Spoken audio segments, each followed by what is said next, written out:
Barry McGuire, welcome back. Thank you, Patrick. Always fun and great to be back.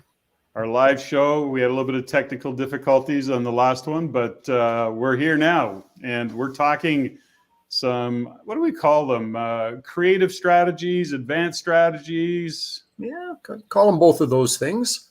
Call them both. Something past the old buy and hold. What else is there in real estate besides buy and hold? Sometimes it seems that way.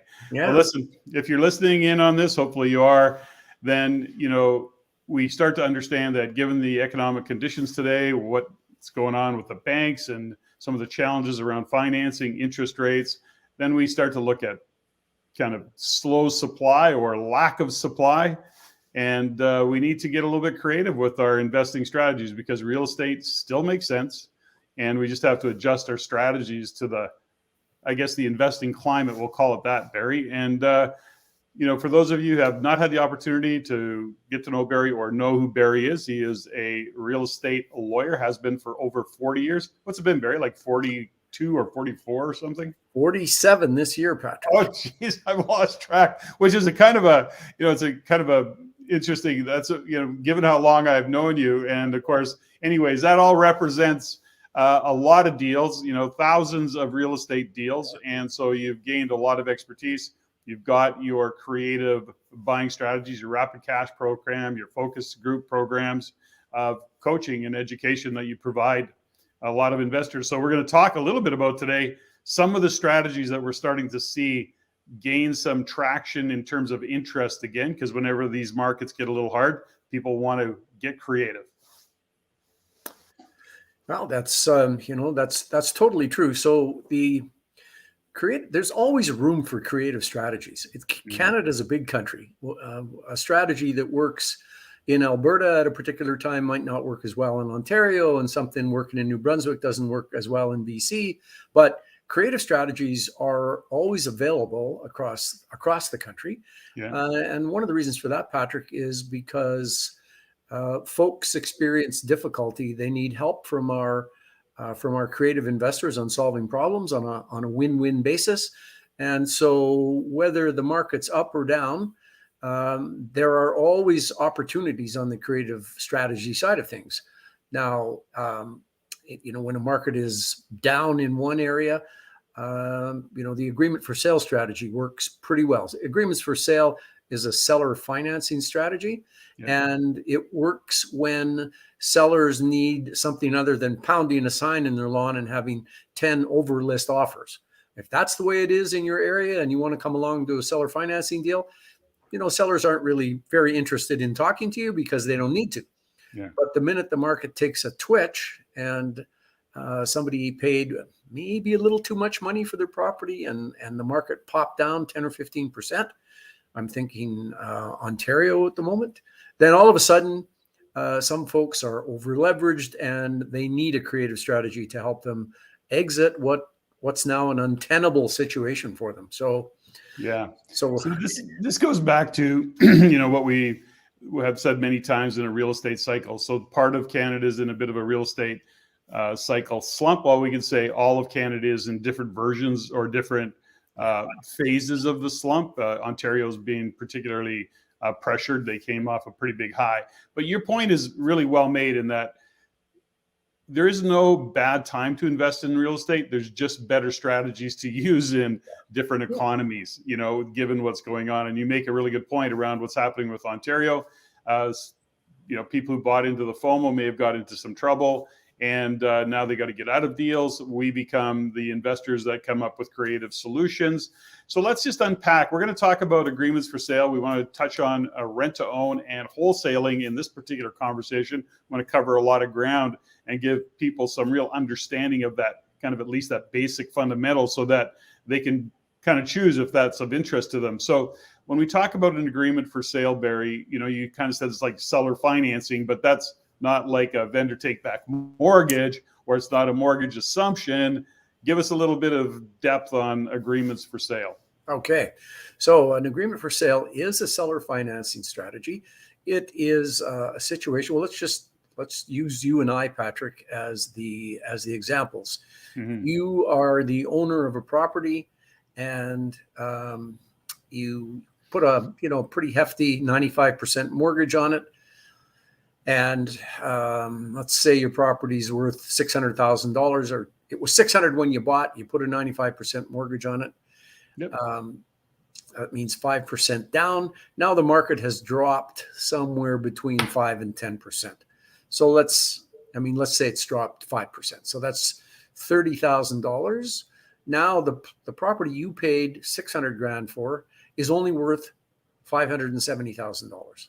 Right. And your boss says, "So Patrick, your transfers come through. You're moving to Iqaluit, for example, from Toronto. Doesn't matter. You're going somewhere, and so you got to sell your house." And you go off and talk to your realtor.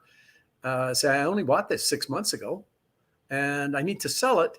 And he goes, "Okay, the market's twitched, and remember, I helped you buy, so I know how this went for you." And then you get into a conversation with the realtor, and he explains to you that his real estate commission on a sale of around $600,000 is around 16 or 17 or 20 grand. And he explains to you that you've got a pretty good size payout penalty on your loan if you're going to sell your house and move. And then he goes, "Yeah, you paid 600. It's only worth 570. Your mortgage is about 570. So there's no equity in your property. If you want to sell it, you're going to have to stroke a check for about 30 grand to pay my commission and to pay the payout penalties." So that's a seller who's in trouble. So the agreement for sale strategy says that I, as buyer, will come along and offer to buy your property. So, Patrick, how would you feel if I took over your mortgage, taxes, insurance, and all the maintenance on the property? Now, I can't give you any money because your mortgage is the same as the value of the property. So I can't pay you anything, but I will take over all those things, and you won't have to write a check for $30,000 to a realtor and to pay your payout penalties. How do you feel about that, Patrick? Well, if I was that guy, I'd be pretty happy. I am that guy. I am that guy in this example. I'd be very happy to get from underneath that pressure. Yeah.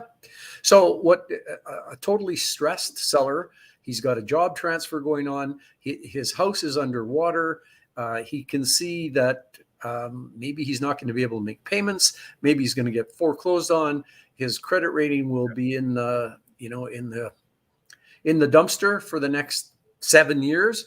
And all of a sudden you come along and you've solved this problem. So other advantages. Guess what, Patrick? I didn't have to go to my bank and get a mortgage to do this. Good thing, because I have no more mortgage room. I've borrowed as much as I can borrow from my banks. They won't give me any more residential mortgages. So even if I had, was making enough money to qualify, they don't want to give me any more mortgages. So this is seller financing, and you don't have to go get a mortgage. So that's a huge advantage. Now, this is a no money down deal, Patrick. Are all no money down deals good deals? No, they're not. No, they're not. And the other side of that is that, and just if, for those listening and have kind of followed us this far, is that, if you've never done an agreement for sale, you may be saying, well, who would ever do that? Why would anybody walk away from this and then have you look after their mortgage? Well, first off, there's a legal agreement that's put in place that says you're going to be responsible for all of it, number one. Number two, if you've never been in that position, you don't know what a motivated vendor may want to do or may feel they have to do, or just, they got to get from under the weight of that. And the circumstances say that I need somebody to solve my problem. And that's the key here, Barry. We're not talking about taking advantage of anybody. We're actually saying, come in, solve that problem for that individual. And it could be a great win-win situation, as you started with, that for both the vendor who needs to get from underneath that deal, and for the buyer, the investor who wants to take it on because they see a future. Well, that comment, Patrick, why would anybody do this deal? That comes up all the time. Mm-hmm. And the answer is, as you said, sellers do deals for their own reasons.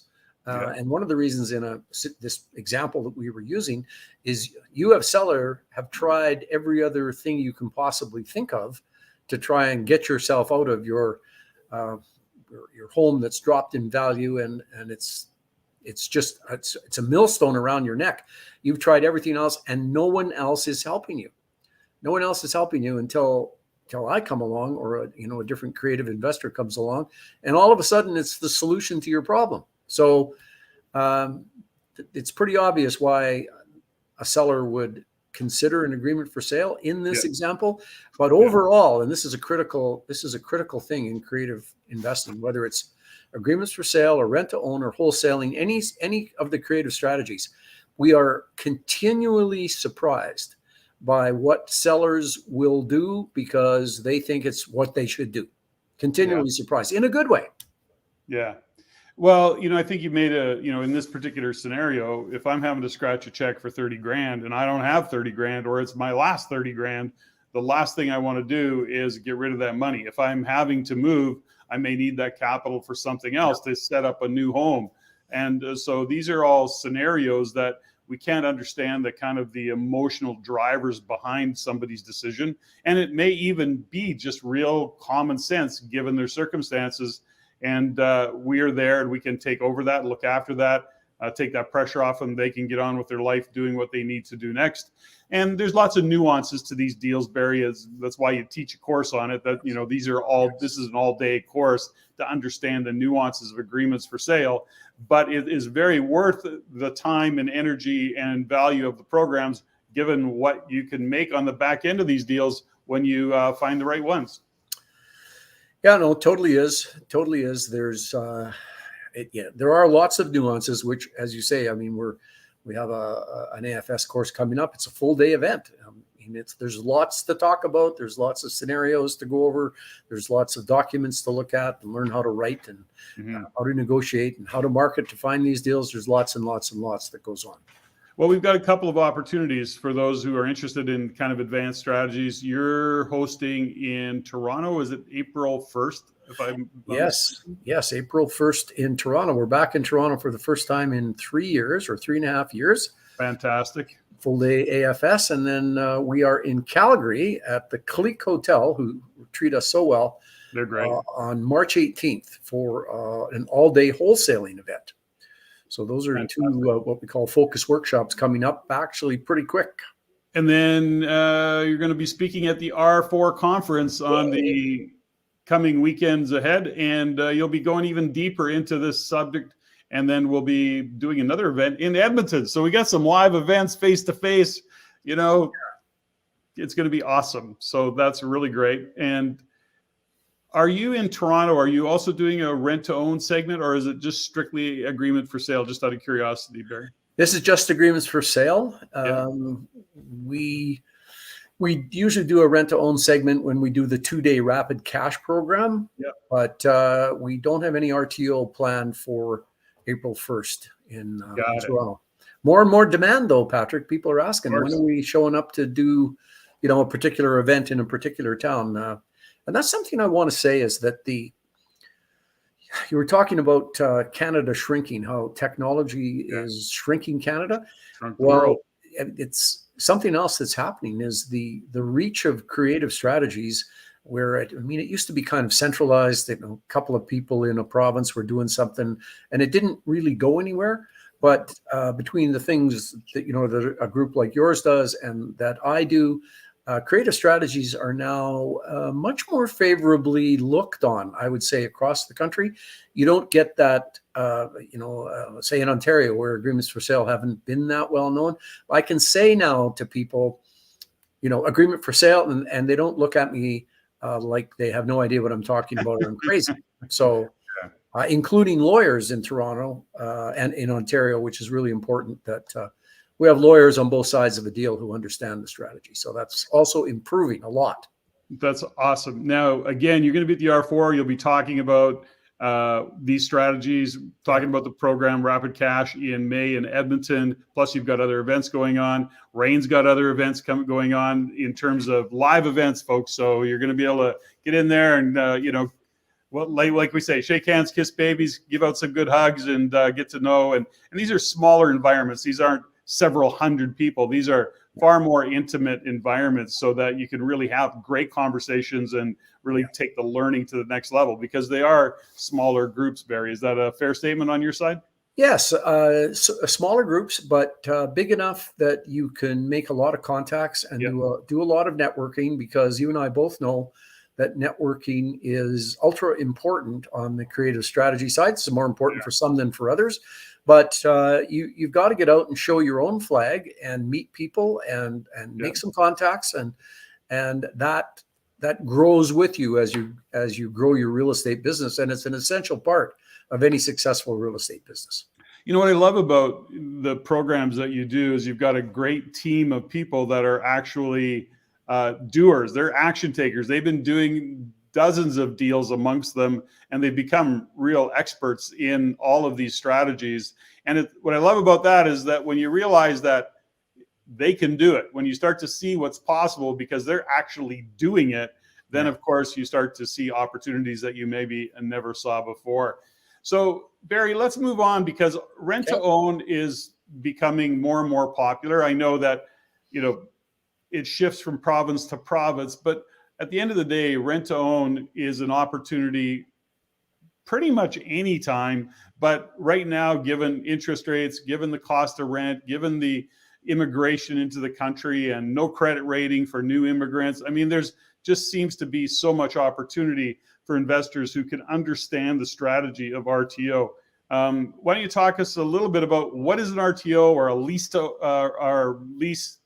What did I lose? I lost the phrase. Rent to own, Rent to own or lease option. lease option. Thank Lease you. option. It's not complicated, but sometimes, you know, my brain fires on so many different Sure. strategies. So lease Sure. options, rent to own. Give us a context for that strategy, and Okay. let's dig into that a little bit. All right. So rent to own, more formally known as a lease option, but most people call it a rent to own, Yeah. is a strategy that works all the way across the country. It's not as subject to the vagaries of the marketplace as and the real estate cycle as some strategies are, and the reason for that is that rent to own involves someone who wants to be a homeowner. They want to own a home right now. And for various reasons, they can't. New Canadians, so they don't have a credit history, started a new job, incorporated and bought a business. In all of those circumstances, lenders want a couple of years worth of history from you before they will listen to you. You might be doing really well in your business, and you might have brought a ton of money with you when you moved to Canada, but lenders are just edgy about lending to new folks. Maybe you're divorced, and now both of you need a new home because the old home is sold. Yeah. There's any number of reasons why people want to do rent to own. They haven't quite accumulated enough down payment money. Banks always want you to have your own sweat in the game. So you got to have a minimum of 5% down, probably closer to 10 if you're doing rent to own. Yeah. And you need a program to be on to save it. So so there's lots and lots and lots of reasons why people want to buy a house and can't, and rent to own helps them get into a home.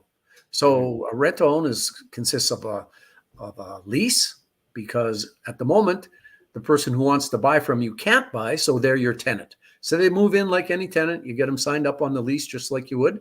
Yeah. And the other second document is an option agreement. The option agreement gives them the right to buy the home for a certain price within a certain period of time. And the whole process is to help people accumulate the deposit and get over what the mortgage qualification issues are that are stopping them from buying a home. So often there's financial coaching to do. Often it's just showing people what they have to do, and then, you know, giving them a hand to keep an eye on it so that they make steady progress. It's going to take 2 or 3 years to solve all of their why can't I get a mortgage now issues. And so over 2 or 3 years, you help them through and make sure that they solve those issues, so that at the end of the day, they can get a mortgage and they can pay you the rest of the money they owe you. So that's kind of the background to it. Yep. On the investing side, you can do very well as an investor. You get paid certainly top market rent. You get paid typically a purchase price that's based on the appreciation of property. and it's usually a conservative. What's property going to do in an area? It's going up maybe 2.5 or 3 or 4%. So you're able to sell, property for $500,000 today. It increases by 3% over 1 year, another 3% on that accumulated value in year 2, and in the third year, whatever those numbers came to in years 1 and 2, it's another 3% up. Mm-hmm. So that it can be quite lucrative, both for you as a person doing a rent to own on your own. It can also be quite lucrative if you don't have any money. I mean, your rent to own person needs a house, so you got to buy them a house. If you can't buy them the house, you can go to an investor and show them pretty easily how they can make a return of 12 to 15% is not unheard of at all on the money that they put up to help buy the home that the rent to own person is going to buy in 3 years. So you just become the deal orchestrator in that case. You're bringing capital to the game through your investor. Your investor's hands off, and you're orchestrating the whole thing. You're in the middle, managing both sides of that equation, looking after it. And to your point, it becomes a great ROI for both the investor and you in the middle, but also is a big win for somebody who wants to buy a house, because if they haven't, for whatever reason, and there's lots of reasons that people can't get into those, from messed up credit ratings for all sorts of reasons. I recall one of the RTOs that I did, this is a few years back, but the husband and wife had split. It was a really ugly divorce. His credit rating was absolutely trashed, but he was making, I want to say, $350,000 a year, but just literally couldn't get a mortgage. There was that much damage done, and it took him a while to, regain the capital as a down payment. But he was great. He had 2 kids, and it was wonderful. And he had kids on the weekend, and it worked out extremely well for everybody in that scenario. And we had to exit in a bit of a down market. So even if we had to come off the original price, he negotiated that, we still did exceptionally well. Yes. So, I share that. There's all sorts of really great tenant buyers out there. Yeah, there really are. It's a strategy that works across the country. It works, a little bit better in appreciating markets, but it certainly can work in flatter markets. It's also a good strategy to. It's a good exit strategy. If you've acquired a house by agreement for sale, often exiting through a rent to own is a great way to increase your take on that kind of a deal. That's fantastic. Now, final topic for at least for this session, Barry, because I always love having you on the show. But we were talking earlier about just how much the world has shrunk with technology, and what it opens the door for. That investors can do deals right across the country.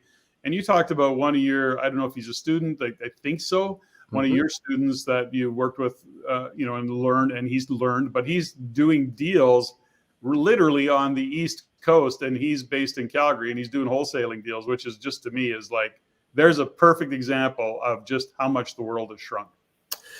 Yes. Our student lives now. He lives in Alberta. He's married. He's got one baby. I think another one on the way. He works for one of those big oil companies up in Fort Mac. Yeah. But he's from New Brunswick. He's got family there. And when he was back home, he started looking around, and he saw some properties that were kind of run down, and got in touch with the owners. And because he's from New Brunswick, he had a bit of an edge there in the New Brunswick market, and he was able to, just talk to a seller and say, hi, I saw your house, and I don't mean to say anything, but it looks like the grass hasn't been cut for a while, and if you don't mind me asking, what's going on with your house, and would you be interested in selling it? Anyway, that approach has just garnered him a whole ton of deals, which he's quite comfortably sitting there in Calgary doing these deals, works with some of his family members in New Brunswick, and he's doing very well. And there are other stories of people doing rent-to-owns, not where they live, although it's fine to do them right where you live. Most people do that. So, yeah, technology has shrunk the country, and There are deals being done, I'll tell you, every day in every area of the country. So let's just kind of give some context to wholesaling for those who don't necessarily understand it. And that would be, in this case, he's finding deals, he's approaching homeowners in this case. And that's probably not the only strategy he uses, but if it is, it doesn't matter. And he's being able to get good deals on properties. He may even be looking for ugly houses that he can then turn and resell or sell to a investor buyer who's looking at maybe doing a BRRRR or a fix and flip as an example, or just doing a buy and hold. But either way, he never has to take possession of that property and or get a mortgage for it. He's literally wholesaling that deal. That's exactly it. He gets the property under contract using the well-known kind of realtor's contract for New Brunswick, which is keeps people at their ease, and people look at that. It's a familiar contract. It's not something weird. It's just basic contract. Gets it under contract, and then he goes to his buyer's list. For wholesaling, your intention, as you said, is to get the property under contract and then find somebody to buy your contract from you. You're not closing on the house. You're not buying the house yourself.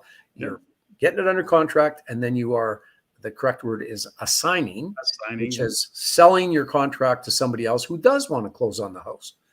And so what you're looking for is a property that you can get under contract under market value. And that, Patrick, goes back to what we talked about at the beginning, which is that you can't allow for why sellers do what they do. There's lots of reasons why sellers will sell for less than it's worth. They just want to get rid of it. Sometimes they just don't want anybody in their house. They don't want anybody, a realtor's traipsing through a whole series of buyers. People are hoarders and they're ashamed of the state that their place is in. So there's a whole bunch of reasons why sellers will sell under value. But if we take a New Brunswick example and we get the property under contract for, say, $350,000, but with a little bit of paint, it's worth $400,000.